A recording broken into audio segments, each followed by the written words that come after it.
Hi guys, welcome back. This is Kwaku. I am a pharmacist. In today's video, I'm going to be talking about 7 best practices for taking Ozempic.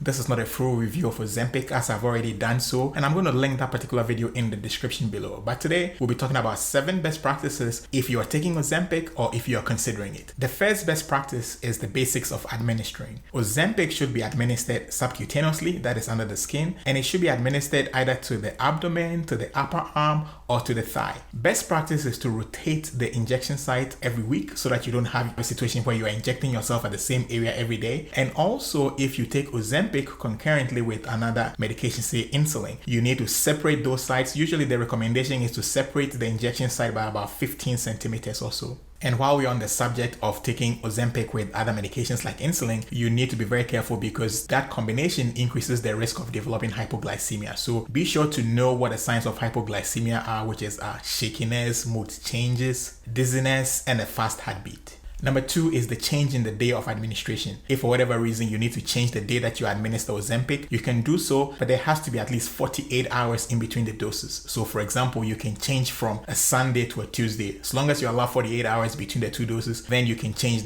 your dose from Sunday to Tuesday. So the subsequent weeks is going to be every Tuesday instead of the Sunday that you used to do. Number 3, a missed dose. If you miss a dose of Ozempic, you can take it as soon as you remember. However, if it has been more than 5 days, then you're better off skipping that particular dose and just resuming your normal dosing schedule. Number 4, worsening retinopathy. Now, Ozempic can be associated with worsening retinopathy for people who already have issues with the eye or who already have issues with diabetic retinopathy. The irony is that a rapidly improving blood sugar levels is associated with worsening retinopathy. So while you take Ozempic, if you notice any eye changes, if you notice any blurriness, be sure to let your doctor know immediately so that your doctor can take the best actions for you. Number 5, pregnancy. If you're a woman taking Ozempic, be sure to use an adequate means of contraception so you don't get pregnant while you're taking Ozempic. Best practice is to discontinue Ozempic 2 months prior to conception. So if you are taking Ozempic and you plan on having a baby, you need to stop Ozempic about 2 months before conception. And also, if you get pregnant while taking Ozempic, be sure to let your doctor know because it is something that they need to know. Number 6, pancreatitis. Now, pancreatitis is the inflammation of the pancreas, and Ozempic has been known to increase the risk of developing pancreatitis. So if you experience any severe abdominal pain that seems to radiate toward the back and